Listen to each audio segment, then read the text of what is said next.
देखिए, हम कल प्रॉपर्टी की चर्चा किए थे। आज उसमें प्रॉपर्टी नंबर P7 यानी 8वीं प्रॉपर्टी। ठीक है, इसमें है क्या, integral -a to a f(x) dx को आप लिख सकते हैं to integral 0 to a f(x) dx।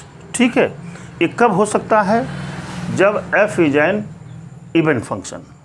ठीक है, दूसरी बात, दूसरा integral -a to a f(x) dx बराबर 0 हो सकता है जब f इज ऑड फंक्शन। क्या होता है इवन फंक्शन, देख लीजिए।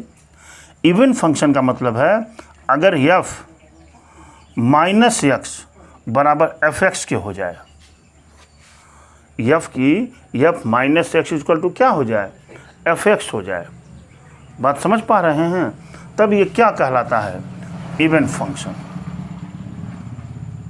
देखिए भाई, इधर ये इवन फंक्शन कहलाता है। ठीक है, अब अगर f -f(x) बराबर -f(x) हो जाए तो ये क्या कहलाता है, ऑड फंक्शन। मैं एक एग्जाम्पल्स लेता हूँ यहाँ। जैसे हमने लिख दिया अगर कि integral -a to a sin x dx की वैल्यू बताइए। मुस्कान इधर देखो बेटी, मैंने कहा -a to a sin x dx की वैल्यू बताइए। तो हमने कहा यहाँ f(x) बराबर क्या है, sin x है कि नहीं। फिर हमने कहा f -x बराबर क्या होगा, तो आपने लिखा sin -x। तो यहाँ पर f -x बराबर ये किसके होता है, sin x के होता है कि नहीं। और ये f -x बराबर क्या हो जाएगा, -f(x) होगा कि नहीं। अरे भाई, साइन की वैल्यू तो f(x) ही है, तो f -x equal to -f(x). तुरंत इसका इंटीग्रल आप यहाँ 0 लिख देंगे। कैसे, अकॉर्डिंग टू दिस प्रॉपर्टी। बोला हूँ आपसे, अगर मैंने ये कह दिया, ये देखिए, अगर हमने ऐसे लिख दिया integral -a to a cos x dx, ये लिखा हमने। मान लीजिए हमने कहा जरा इंटीग्रल निकालिए आप, मैंने कहा जरा इसका इंटीग्रल निकालिए। तो आप कहेंगे कि f(x) बराबर क्या है, cos x। अच्छा, f -x की बात करेंगे तो cos ऑफ -x, और जानते हैं कोई फ़र्क पड़ता नहीं है -x से, तो किसके इक्वल आ गया, f(x) के। ठीक है, उस स्थिति में ये इंटीग्रल क्या हो जाएगा, बराबर 2 integral 0 to a cos of dx, ये हो जाता है आपका। बात समझ रहे ना। अब तो हम बड़ी आसानी से इसको इंटीग्रेट करके वैल्यू पुट कर देंगे। तो ये हुआ इसकी कहानी, ऐसे कहानी है। आज हम अब आपको एग्जाम्पल्स पर लिए चल रहे हैं। एग्जाम्पल पहले की बात करने जा रहा हूँ। इंटीग्रेट कर दीजिए, इन्होंने कहा कि ज़रा आप इसको इंटीग्रेट कर दीजिए। ठीक है, आप देख क्या रहे हैं कि मॉडुलस फंक्शंस है। कौन सा फंक्शन है, मॉडुलस फंक्शंस है। मॉडुलस फंक्शन के डिफिनीशन हमने बताया था आपको कि अगर ऐसे हो, देखिए f(x) बराबर मॉड ऑफ x है, तो इसको इसकी डिफिनीशन हुआ करती थी कि f(x) बराबर यहाँ x होता था कब, +x होता था जब x is greater equal to 0, और -x कब होती थी, जब x इज लेस देन 0। बात तो समझ पा रहे हैं आप। आज मैं इसको ऐसा बताऊंगा कि जो थोड़ा सा भी मॉडुलस फंक्शन को नहीं जानता होगा, पूरी तरह से ये मॉडुलस फंक्शंस का इंटीग्रल उसका क्लियर हो जाएगा। यहाँ पर देखने से ये लग रहा है आपको कि कि हमको x इज़ ग्रेटर देन 0 पर वैल्यू क्या मिलनी है, प्लस में, x इज लेस देन पर वैल्यू क्या मिलनी है, माइनस में। अब इस इंटीग्रल को तोड़ना है आपको। क्या करना है, तोड़ना है। तो सबसे पहले ये देख लेते हैं कि इस मॉडुलस की वैल्यू कहाँ 0 हो रही है। क्या देख लेते हैं कि इस मॉडुलस फंक्शंस की वैल्यू कहाँ 0 हो रही है। तो उसके लिए हम क्या करते हैं, तुरंत x³ - x बराबर 0 लिख देते हैं। और यहाँ से हमने क्या किया, x को कॉमन ले लिया, तो x² - 1 बराबर 0 मिल गया। यहाँ से x, और ये हो जाएगा x + 1 और x - 1 इक्वल टू 0 मिला। यहाँ से देखिए x की वैल्यू 0, x की वैल्यू 1 और x की वैल्यू -1, ये मिला कि नहीं मिला। 3 वैल्यू आपको मिल गई, x = 0, 1 और क्या, -1। ऐसे लिखिए 0 -1 और 1, ये वैल्यू मिल गई आपको। ये वैल्यू मिली है, इसका क्या मतलब है? इसका मतलब है कि इन सारे वैल्यूओं पर ये मॉडुलस फंक्शंस क्या कर रहा है, 0 वैल्यू रख रहा है। बात समझ रहे हैं? हमको इसको तोड़ करके बिल्कुल इंटीग्रेट कर देना है ना। हमारा प्लेइंग ग्राउंड, देखिए मैं प्लेइंग ग्राउंड बनाने जा रहा हूँ। यहाँ हमने एक नंबर लाइन खींच दिया। कहाँ से है? इंटीग्रल 1 - 1 2 नहीं होगा, और कुछ होगा।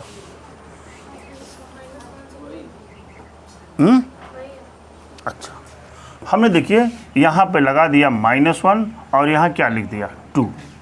हमारा प्लेइंग ग्राउंड तो यही तो है बीच में।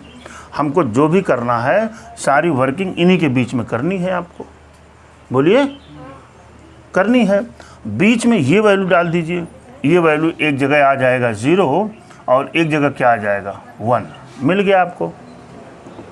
मिलने पर ये इंटरवल्स आपका तैयार हुए। देखिए ये इंटरवल्स आपके क्या हो गए, इधर से कोई मतलब नहीं है, लेकिन हम आपके समझने के लिए बता देता हूँ, इधर से कोई मतलब नहीं है, क्योंकि आपका जो प्लेइंग ग्राउंड है वह प्लेइंग ग्राउंड -1 से लेकर के 2 तक ही है।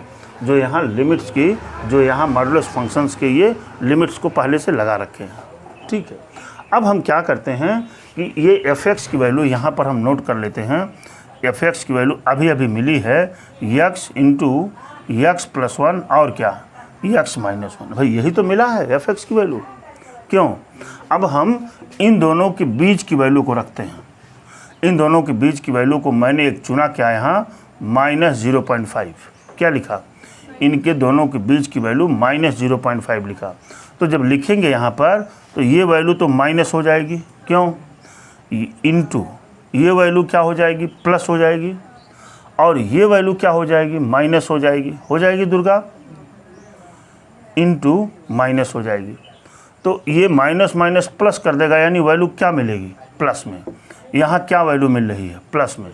यानी ये -1 से 1 के बीच का जब हम इंटरवल लेंगे तो इनके बीच की वैल्यू क्या मिलेगी आपको, प्लस मिल रही है, यानी 0 से ग्रेटर है। ठीक है, अब इसके बीच में आते हैं। यहाँ क्या रख देते हैं, 0.5 एक वैल्यू मिलेगी कि मिलेगी, रखेंगे तो यहाँ पर क्या मिलेगा, प्लस मिलेगा ना। यहाँ भी क्या मिलेगा, प्लस, लेकिन यहाँ क्या मिलेगा, माइनस मिलेगा नहीं। यानी जब तीनों का मल्टीप्लाई करेंगे तो यहाँ पर ये वैल्यू क्या दे रहे हैं, ये माइनस दे रहे हैं। किस पर, 0.5 पर। यहाँ चले, यहाँ हमने एक वैल्यू क्या पुट किया, 1.5 पुट किया।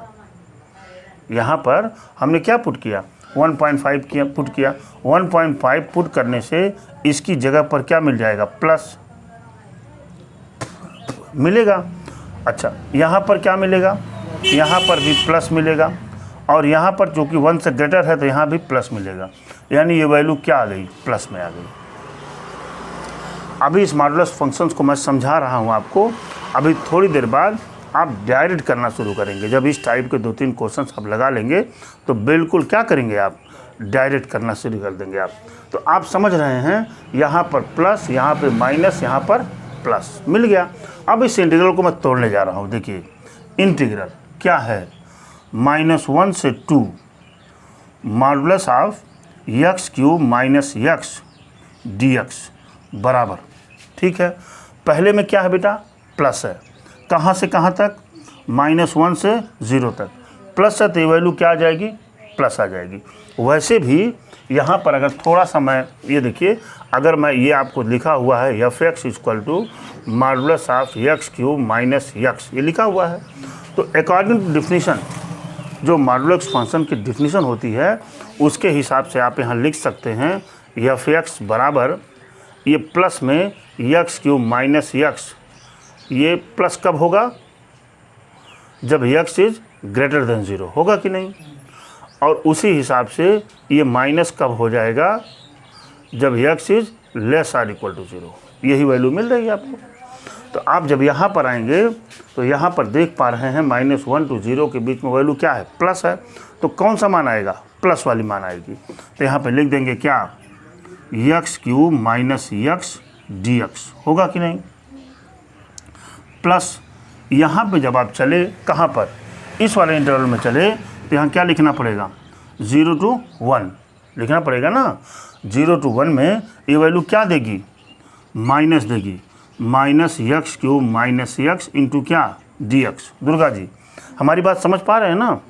और इसके बाद यहाँ पर चलेंगे कहाँ से, 1 से 2 पर ये वैल्यू क्या दे रही है बेटी, पॉजिटिव दे रही है। ये देखिए हमने इस मॉडुलस फंक्शन को तोड़ दिया है। ऐसे इसका इंटीग्रल हम निकालेंगे। अब तो हमारा इंटीग्रल बिल्कुल आसान हो चुका है। हमको इंटीग्रेट करके इसकी वैल्यू को क्या करना है, पुट कर देना है। ठीक है, आगे की बात करते हैं।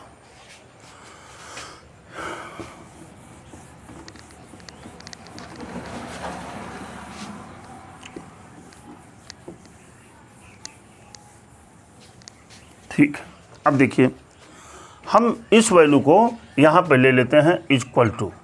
ठीक है, हम इसका इंटीग्रेट कर दें, किसको, इसको इंटीग्रेट कर दें। तो इंटीग्रेट करेंगे तो क्या मिलेगा, x⁴/4 अब माइनस x²/2। ये कहाँ से कहाँ तक है, -1 से 0, फिर प्लस आया यहाँ देखिए हम इसका इंटीग्रेट किए, किसका, इसका। तो क्या है, माइनस क्या भाई, x⁴/4 माइनस क्या, x² है ना। कहाँ तक इसकी वैल्यू है भाई, 0 to 1। दुर्गा जी समझ पा रहे हो ना। अब प्लस यहाँ पर इसकी वैल्यू वही आ जाएगी, x⁴/4 माइनस x²/2। और ये वैल्यू कहाँ से कहाँ तक है, 1 से 2 तक है। इसी को हमको सॉल्व कर देना है। ठीक है, सॉल्व करेंगे जो कि डेफिनेट इंटीग्रल है, इसलिए इसकी वैल्यू यूनिक आएगी आपके पास। तो आप यहाँ मान रखना शुरू किए। ये तो 0 से करेंगे तो सब 0 हो जाएगा। हम माइनस वाले पर चले तो जैसे ही यहाँ -1 का 4 पावर करेंगे, ये पहले तो माइनस आएगा यहाँ बीच में, 0 वाला 0 करने के बाद माइनस आएगा। अब हम -1 रखेंगे तब यहाँ तक क्या मिलेगा, यहाँ 1/4 मिलेगा कि नहीं। और यहाँ पर क्या मिलेगा, -1/2 मिल गया कि नहीं। मार्क परिवर्तन नहीं होगा। मैं अभी वैल्यू पुट कर रहा हूँ ना, इस पर चलता हूँ। ये प्लस लगाया यहाँ मैंने, माइनस यहाँ ले रखा हूँ पहले से। पहले हमने 1 की वैल्यू पुट किया तो क्या मिलेगा, 1/4 मिल गया। माइनस क्या मिला दुर्गा, 1/2 मिला कि नहीं।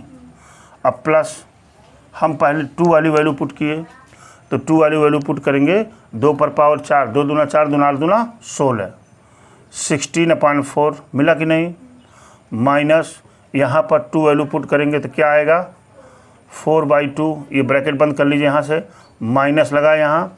अब 1 वाली वैल्यू पुट करेंगे तो 1/4 माइनस 1/2। ये पूरा सल्यूशन आपका हो गया, हमने वैल्यू पुट किया है। ठीक है, अब हम क्या करते हैं, देखिए -1/4 प्लस 1/2 अंदर ले गया इसको, -1/4 प्लस क्या 1/2 होगा कि नहीं। इधर चले प्लस यहाँ से काट दीजिए, 4 चौके 16 और 2 दूना 4, 4 में से 2 गया 2, माइनस यहाँ पर 1/4 में से 1/2 निकल गया, 1/4 बचेगा, -1/4। तो माइनस माइनस क्या हो जाएगा, +1/4। समझ पाए हमारी बात को। अच्छा, ये +1/4 अब -1/4 कट गया कि नहीं।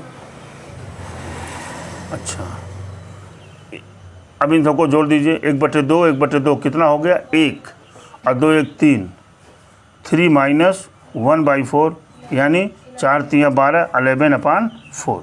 ये आपको आंसर मिलता हुआ नज़र आ रहा है। देखिए क्या आंसर आया हुआ है, क्या, हाँ 11/4। इस तरह से हमने क्या किया, ये मॉडुलस फंक्शन को हमने तोड़ दिया।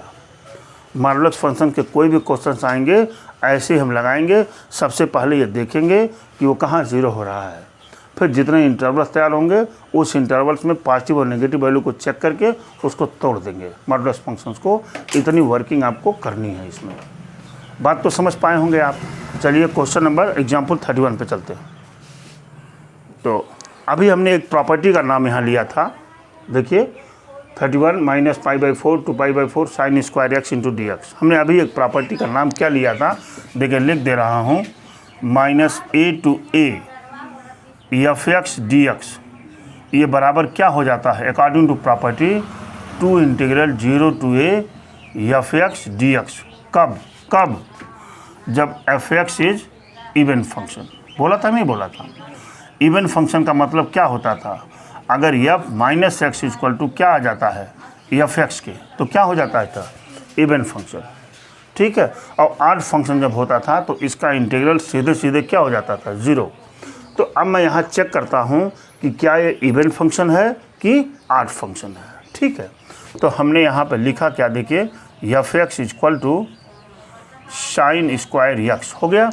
हमने यहाँ पर पुट किया F minus X equal to sine of minus X का क्या होल स्क्वायर लिखा। क्या मिलेगा, माइनस साइन एक्स का होल स्क्वायर, और जब आप इसको स्क्वायर करेंगे तो कौन सी वैल्यू दे देगा, पॉजिटिव, यानी क्या है ये एफ एक्स के बराबर हो गया। Nikhil, F minus X equal to F X के बराबर हो गया, यानी क्या कह सकते हैं कि F x is even function है कि नहीं? बोलिए भाई, अगर इवन फंक्शन है तो आप इसको क्या लिख सकते हैं, ये लिख सकते हैं। देखिए अगर इवन फंक्शन है तो आप इसको लिख सकते हैं 2 इंटीग्रल 0 टू π/4 और क्या sign square x D x लिखा जा सकता है। कैसे लिखा आपने, यहाँ लिख दीजिए बाई प्रॉपर्टी। कैसे लिख देंगे, बाई प्रॉपर्टी। यहाँ पर हमेशा लिखना है क्योंकि प्रॉपर्टी नंबर हमको याद नहीं रहेगा, ना आप ही को याद रहेगा। बाई प्रॉपर्टी लिख दिया कि हमने इसको प्रॉपर्टी से किया। ठीक है, समझ पा रहे हैं? ठीक है, अब आप क्या करिए, ये फार्मूला है, देखिए cos 2x से तोड़ दीजिए इसको। cos 2x बराबर क्या होता है 1 माइनस 2 साइन स्क्वायर एक्स। यहाँ से क्या मिलेगा 2 साइन स्क्वायर एक्स बराबर 1 माइनस cos 2x, और साइन स्क्वायर एक्स बराबर 1 minus cos of 2x by क्या 2 हो गया कि नहीं। अब इसकी जगह पर हम वैल्यू को पुट कर देते हैं, इंटीग्रल 0 टू π/4, और 1/2 को जब बाहर लेंगे तो यहाँ 2 आ जाएगा बाहर, क्यों, और यहाँ पर क्या मिलेगा 1 minus cos 2x into d x हो गया। और देखिए ये 2 तो कैंसिल हो गया। जब मैं यहाँ पर चला तो 1 का इंटीग्रल क्या हो गया x, लगाया क्या 0 टू π/4, माइनस यहाँ पर जब इसका इंटीग्रल किया तो क्या मिल जाएगा साइन 2x/2, क्या 0 टू π/4 मिल गया। यहाँ पे वैल्यू पुट करेंगे तो क्या देने वाला है ये π/4, बाकी 0 पर तो 0 हो गया, माइनस यहाँ पर आइए, ये तो 0 होने वाला है, कोई दिक्कत नहीं, एक ही वैल्यू ही पुट करनी है, यानी साइन 2 इंटू क्या भाई π/4, अब बाई क्या 2, क्यों, और ये मिल जाएगा π/4 माइनस ये 2 से 2 कट जाएगा, साइन π/2 की वैल्यू 1 यानी 1/2। This is your answer. आप देख पा रहे होंगे कि प्रॉपर्टी से हमारा क्वेश्चन बिल्कुल मक्खन हो जा रहा है। जब हम बड़े बड़े इंटीग्रल्स को, अभी आप प्रॉपर्टी यूज़ करेंगे और तुरंत इसको सॉल्व कर लेंगे, कहीं से कोई प्रॉब्लम आपको होने वाली नहीं है। ठीक है, मैं आगे की बात करता हूँ।